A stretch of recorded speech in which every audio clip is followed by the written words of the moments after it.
Profit हज़रत मोहम्मद सल्लल्लाहु अलैहि वसल्लम के विसाल के बाद से ही मुसलमान आपस में फ़िरक़ों में बढ़ते रहे हैं और इस बारे में तो प्रॉफिट हज़रत मोहम्मद सल्लल्लाहु अलैहि वसल्लम भी बता कर गए थे कि क़यामत के नज़दीक मुसलमानों के 73 फ़िरक़े होंगे और उनमें से एक गिरोह जन्नती होगा। मगर इशू तो ये है कि यहाँ पर सारे के सारे फ़िरक़े खुद को जन्नती और बाकी दूसरे फ़िरक़ों को दोज़खी बताते हैं।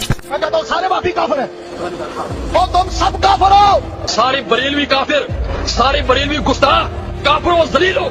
मगर क्वेश्चन ये है कि जब मुसलमानों के लिए कुरान और हदीस दोनों मौजूद हैं तो फिर ये फ़िरक़ों में क्यों बटे। उसकी वजह ये है कि मुसलमान कुरान और हदीस से दूर होते गए और इन्होंने कुरान और हदीस का वो मफ़हूम निकाला जो कि इनके फ़िरक़े के लिए बेस्ट था। अब फ़िरक़ा कहते किसे हैं? फ़िरक़ा कहते हैं वो लोग जो कि अलहदा हो गए हों, टूट गए हों, उन्होंने अलहदा से अपने ग्रुप्स बना लिए हैं, उनको फ़िरक़ा कहते हैं। अब इस टाइम पर मुसलमानों में ऐसे फ़िरक़े भी मौजूद हैं जो कि वजूद में ही आज से 100-150 साल पहले आए हैं, क्योंकि वो किसी दूसरी जमात या फिर फ़िरक़े से अलहदा हो गए थे।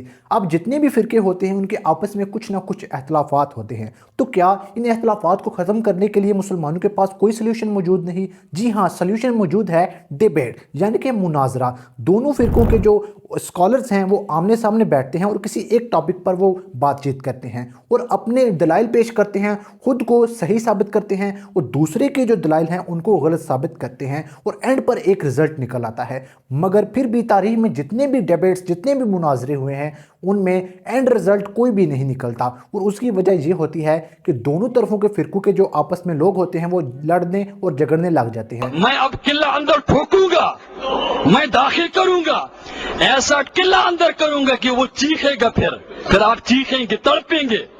अभी तो मैंने आधा किला अंदर किया है, मैंने पूरा किला अंदर करना है।